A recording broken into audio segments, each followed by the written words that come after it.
اعوذ باللہ من الشیطان الرجیم بسم اللہ الرحمن الرحیم۔ صلاۃ التسبیح سے متعلق روایات۔ صلاۃ التسبیح سے متعلق جتنی بھی روایات ہیں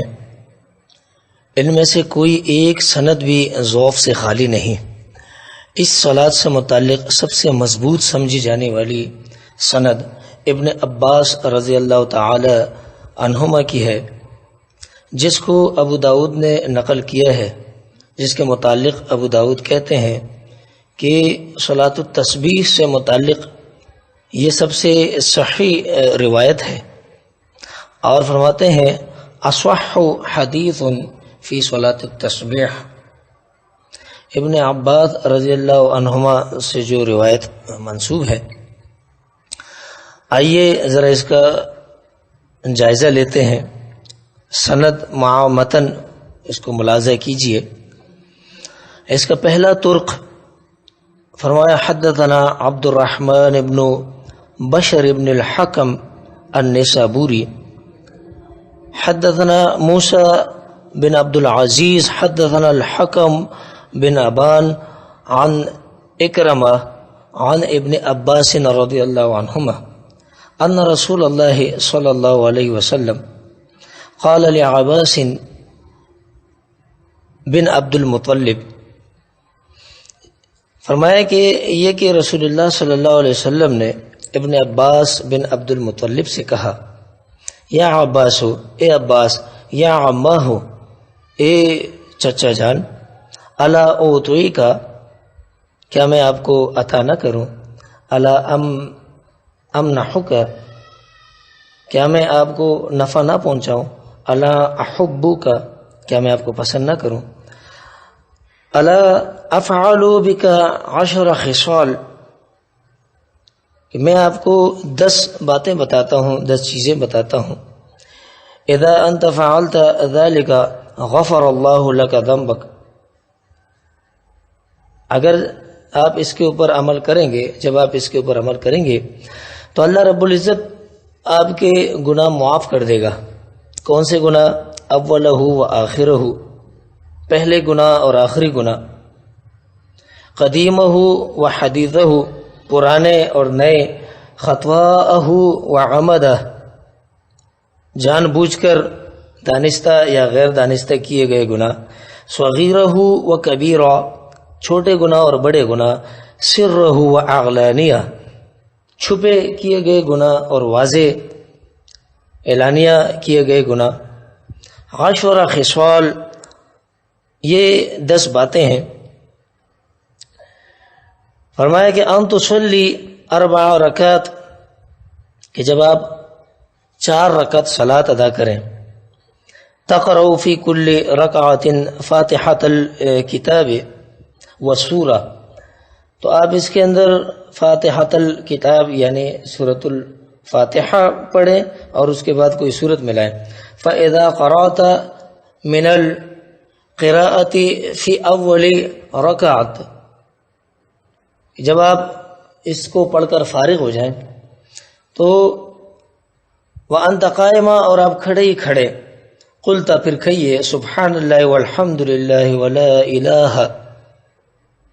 واللہ اکبر، یہ 4 کلمات آپ کہیں 15 مرہ، 15 مرتبہ،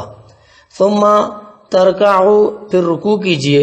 فتقولها وانت راکع 10، تو آپ رکوع کے اندر بھی حالت رکوع میں 10 مرتبہ یہی کلمات پڑھیے، ثم ترفع رأسک من الرکوع، اور جب آپ رکوع سے سر اٹھائیں تو پھر 10 مرتبہ یہی کلمات پڑھیے، فتقولها 10، پھر آپ 10 مرتبہ یہی کلمات پڑھیے، ثم تہوی ساجدہ فتقولها وانت ساجد 10، اور جب آپ سجدہ کریں تو بحالت سجدہ 10 مرتبہ یہی کلمات پڑھیں، ثم ترفع رأسک من السجود فتقولها 10، اور جب سجدے سے آپ سر اٹھائیں درمیان میں تو پھر آپ جو ہے یہی کلمات 10 مرتبہ پڑھیں، پھر ثم تسجد فتقولها 10، ثم ترفع رأسك فتقولها 10، پھر آپ سجدے میں جائیں تو بالت سجدہ 10 مرتبہ پڑھیں، اور جب سجدے سے سر اٹھائیں پھر 10 مرتبہ پڑھیں۔ فذلك 75، تو یہ 75 مرتبہ ایک رکعت میں آپ پڑھ چکے۔ فی کل رکعت تفعل ذلك فی 4 رکعات، تو فرمایا کہ جب یہ آپ ہر رکعت میں اس طرح پڑھیں گے جیسے پہلی رکعت میں پڑھا، تو یہ صلاۃ جو ہے صلاۃ التسبیح 4 رکعت، فرمایا ان استطعت ان تصلیها فی کل یوم مرہ، کہ اگر آپ طاقت رکھتے ہیں تو ہر دن میں اس کو ایک مرتبہ پڑھ لیا کریں۔ فإن لم تفعل ففي كل جمعة مرہ، اگر آپ ایسا نہ کر سکے تو ہر جمعے کو آپ یہ صلاۃ التسبیح پڑھیں۔ فإن لم تفعل ففي كل شهر مرہ، اور اگر ایسا بھی نہ کر سکے تو ہر مہینے میں ایک مرتبہ پڑھ لیا کریں۔ فإن لم تفعل، اور اگر ایسا بھی نہ کر سکیں، ففي كل سنة مرہ، تو پھر ہر سال میں اس کو ایک مرتبہ پڑھ لیا کریں۔ فإن لم تفعل،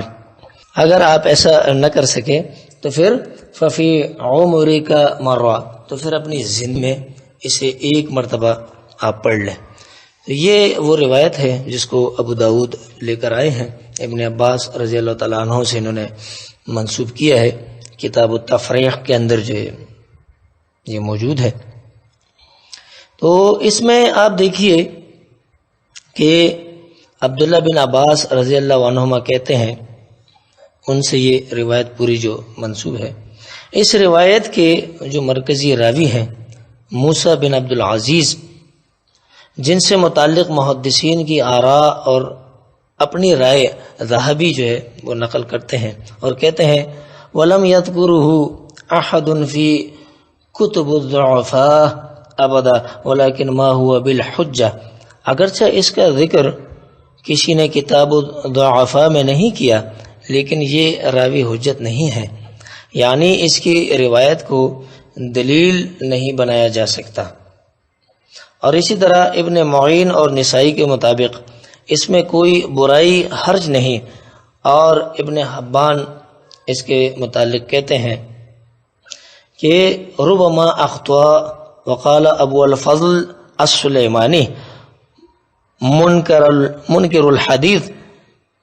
وقال ابن المدینی ضعیف۔ ابن حبان کہتے ہیں کہ کبھی یہ خطا بھی کرتا تھا، اور سلیمانی نے اسے منکر الحدیث اور ابن المدینی نے ضعیف کہا ہے، اور ذہبی کہتے ہیں کہ اس کی روایت منکرات میں سے ہیں۔ اور حکم بن ابان جس سے یہ روایت بیان کر رہا ہے، میں ان دونوں کو سب نہیں سمجھتا، اور تمام اقوال کا خلاصہ کرتے ہوئے ابن حجر عسقلانی یہ کہتے ہیں کہ یہ صدوق ثقاہت کا کمتر درجہ ہے اور خراب حافظے والا ہے۔ تقریب التہذیب کے اندر جو ہے یہ بات یہ لے کر آئے ہیں۔ پس موسیٰ بن عبد العزیز کے اندر ثقاہت کا وہ درجہ نہیں کہ اس منفرد روایت کو قبول کر لیا جائے، جبکہ اس کی کوئی معتبر متابعات بھی نہیں ہے۔ اور ابن خزیمہ اس مضبوط کہے جانے والی سند سے متعلق لکھتے ہیں کہ اگر یہ خبر یہ سند صحیح ثابت ہو بھی جائے تب بھی اس کے متعلق دل میں کچھ خلجان رہ جاتی ہے۔ مزید اس سند کے مرسل اور موصول ہونے میں اختلاف ہے۔ اس کا دوسرا طرق جو ہے وہ کچھ اس طرح ہے، وَرَوَاهُ إِبْرَاهِيمُ بْنُ الْحَكَمْ بن ابان عن أبيه عن إكرمة مرسلا لم يقل فيه عن ابن عباس رضي الله عنهما حدثنا محمد بن رافع حدثنا إبراهيم بن الحكم۔ ابن خزیمہ اس کے متعلق کہتے ہیں کہ حکم بن ابان سے ہی اس کو ابراہیم بن حکم نے مرسل روایت کیا ہے، اگرچہ یہ ابراہیم ضعیف ہے لیکن اس روایت کا مرسل ہونا ہی قرین صواب ہے، جیسا کہ امام بیہقی نے لکھا ہے کہ والمرسل اصح شعب الایمان کے اندر کہ اس کا مرسل ہونا ہی زیادہ صحیح ہے. اسی لیے امام اسحاق بن راہو یہ اس سند سے توقف کر کے اس کو ابراہیم بن الحکم کے طریق سے موصولاً بیان کرتے ہیں. المستدرک کے اندر یہ موجود ہے. یا پھر اس اختلاف کی بنا پر یہ سند جو ہے وہ مضطرب ہے. اس کی اور بھی طرق جو ہے وہ بیان کی جا سکتی ہیں، جیسا کہ اس کا تیسرا طرق جو ہے وہ کچھ اس طرح ہے. فرمایا حدثنا ابراہیم ابن نائلہ حدثنا شیبان حدثنا نافع ابو ہرمز عن عطاء عن ابن عباس رضی اللہ عنہما قال جاء العباس الى نبی صلی اللہ علیہ وسلم. المعجم الکبیر للطبرانی. اس کا راوی نافع ابو ہرمز جو ہے یہ شدید مجروح ہے، اس پر کذاب اور متروک ذاہب الحدیث جیسی جروح ہے. اور اس کا چوتھا طریق جس پہ فرمایا حدثنا ابراہیم قال حدثنا محرز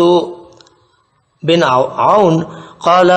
حدثنا یحییٰ بن عقبہ، اور اسی طرح آگے چل کر یہ سند وہاں مل جاتی ہے جس میں فرمایا عقبہ بن ابی الغیزار عن محمد بن جدادہ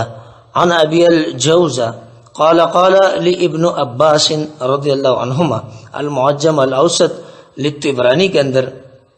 اس کی یہ ایک سند موجود ہے. اور اس کا راوی یحییٰ بن عقبہ جو ہے،